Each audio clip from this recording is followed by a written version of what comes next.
And tonight, homicide detectives are still trying to get to the bottom of this murder mystery. That crime happened here on this block, and that victim was just feet away from his family. Amon Watson was the 18-year-old man targeted and killed in front of a relative's home over the weekend, a shooting that played out in broad daylight. BSO deputies responded in force Saturday to this Oakland Park neighborhood on Northwest 28th Street and 21st Avenue, where they pronounced Watson dead. Detectives say a gunman approached Watson as he arrived to the house of that family member, the bullets hitting the 18-year-old in the driveway of that property. Local 10 News reporter Leanne Morejon is live with that surveillance video. Leanne. Ladies, he was not only peeping through the window, but doing something very disturbing while doing so. This is the video, okay? This is the neighborhood. We are here at Southwest 10th Street and 7th Avenue. And this is a neighborhood with a lot of Spanish-speaking residents, a couple of duplexes, multiplexes, things like that. According to an incident report we obtained by Miami police, we can tell you this was reported on... And Calvin and Nicole, we just received an update from police, quite a grim update. They're telling us that the sister of this woman had been attempting to contact her for several days. She could not get in touch with her. She eventually called Hialeah police. Police arrived here. They broke down that door of that apartment. They found this man and woman. They were both dead, and they found that a three-year-old little boy. Thankfully, he was uninjured inside that apartment. Take a look at the video we've been shooting throughout the evening. Now, this is at West 68th Street and West 6th Avenue. You can see that investigation very much underway by Hialeah police. The medical examiner there just pulled up on this scene, about to take away those bodies. Hialeah police telling us their preliminary investigation here points to a murder-suicide. Listen to the police officer who just spoke, who really detailed what they believe happened here. We received a phone call of a family member that was concerned about their family. They've been trying to get a hold of them for several days with no luck. Today, the sister of the victim showed up here, knocked on the door, didn't get an answer, but was able to hear a child inside. That's when she called police. When officers arrived, we had to force our way into the apartment, and once inside we did discover a deceased male and female. Fortunately, this 3-year-old child was not injured. And Calvin and Nicole, just a tragic series of events here. You can see this parking lot at this apartment complex leads right into that canal. Neighbors are telling me this was an elderly woman who lived here, apparently accidentally driving into that canal. One man who lives here jumping into the water trying to help, but he could not pull her out. A frantic rush to save a woman after her car went into a canal Wednesday evening.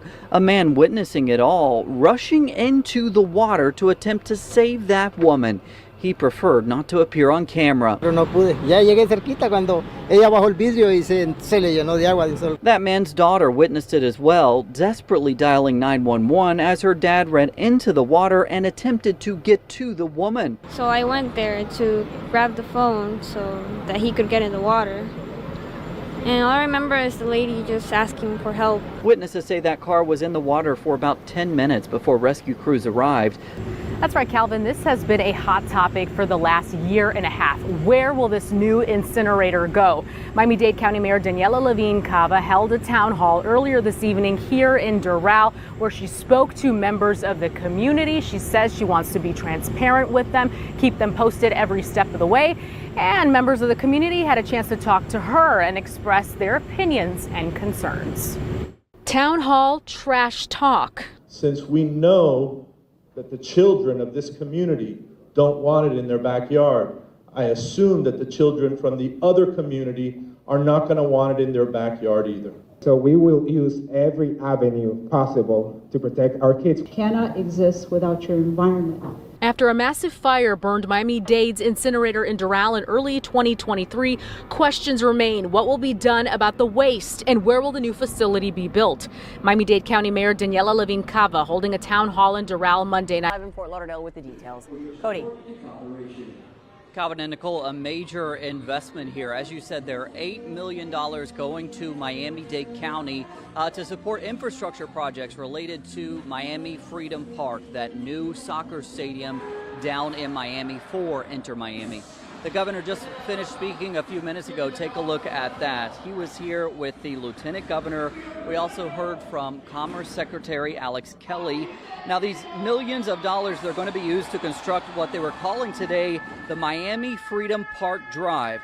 So that stadium is privately funded, but this public investment will help control the flow of traffic in and out of that 25,000 person capacity stadium. From Fort Lauderdale with that decision that just came in, Sanella. Well, Christine, Louie, in a vote passed moments ago, 5-4, Monarch High employee Jessica Norton will now get to keep her job. Instead, she will be suspended for about 10 days. I want to take you straight to the special school board meeting that is currently taking place right now here at Plantation High School. No. Dixon. Yes. Holness. Yes. Leonardi. Yes. Rupert. Yes. Seaman. Yes. Ahmed. No. Alston. No. Pham. No. 5-4, the motion passes. And you just heard how the Broward County School Board members voted individually, ultimately suspending Jessica Norton for 10 days after initial 5-day suspension motion failed. That motion was brought on by School Board member Dr. Jeff Holness. Superintendent Dr. Howard Hepburn had recommended that she be fired altogether. Clearly, that not happening today. And it was a tearful remembrance ceremony for the hundreds of family and friends that gathered here in Surfside early morning to remember the 98 lives that were lost when the Champlain Tower South collapsed 3 years ago today. Hilda Noriega. A somber display across the street from where Champlain Tower South once stood. Cassie Bilodeau Stratton. As members of Miami-Dade Fire Rescue read off the 98 names of residents that died when the building collapsed June 24th of 2021. It feels unreal that it's already 3 years. You never expect to be in this position. You see these things on camera, you see these tragedies occur, and you never expect your family to go through something like this. Says Martin Langsfeld, the younger brother of 26-year-old Nicole Langsfeld, who perished in the tragedy with her husband. Nikki to me was everything. It was always, I would go to her for answers, and she was my role model. And Louis was the man that she chose to be with for the rest of her life, and I saw him as an older brother as well. This woman that was truly the matriarch of our family was underneath there. That was almost impossible to accept. It couldn't be true, but it was. And Mike Noriega, whose grandmother died that night. A building on flat land where there's no earthquakes collapsed in the middle of the night? That should never happen. This torch symbolizing the lives lost, now carried on by memories. Lisa Rosenberg. Horrifying new details about what happened before this teacher's body was found on this field along the turnpike. She was out here trying to be great. She was helping people be great. So we really lost somebody special. Detectives with the Broward County Sheriff's Office now confirming to Local 10 News the beloved teacher, 34-year-old Shakira Mosey, was found dead after falling out of a moving car. Loved ones are stunned. That's crazy, man. Something of not of God, man. Here's our live team coverage now with what he's learned. Samir. Calvin and Nicole, so we are miles away from that crime scene off Bogey Road here in Osceola County. But today, during that press conference, the sheriff of Seminole County releasing a preliminary timeline of Catherine's movements from South Florida all the way to Central Florida.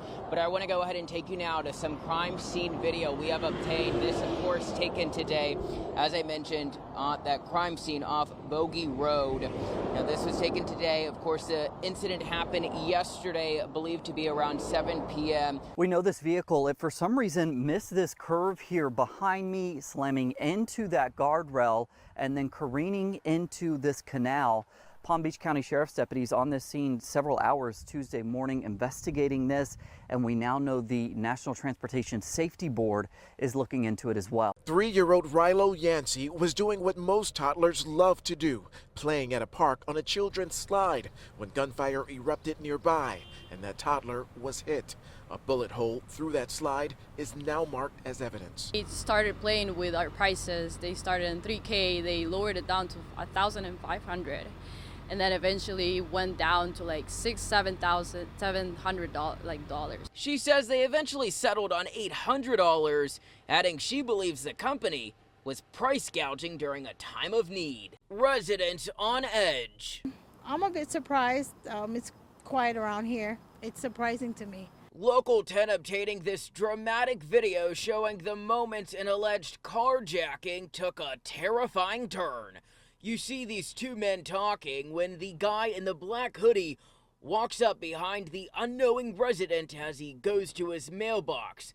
The hooded man pulls out a gun and fires several times. And I go to this mailbox here every day. That's scary. The shooter later seen getting inside the victim's car as the wounded victim searches for help. That's very shocking because I've never heard it since I've been here. I've never heard any shootings. That's not safe.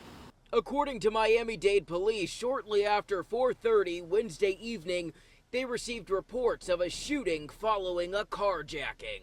It means a lot just being, in the community. It's kind of a part of me now, so it's always good to get out of the community and try to help. Now, we're extremely excited to be out here with City Furniture at Hard Rock Stadium. This is one of our favorite events of the year.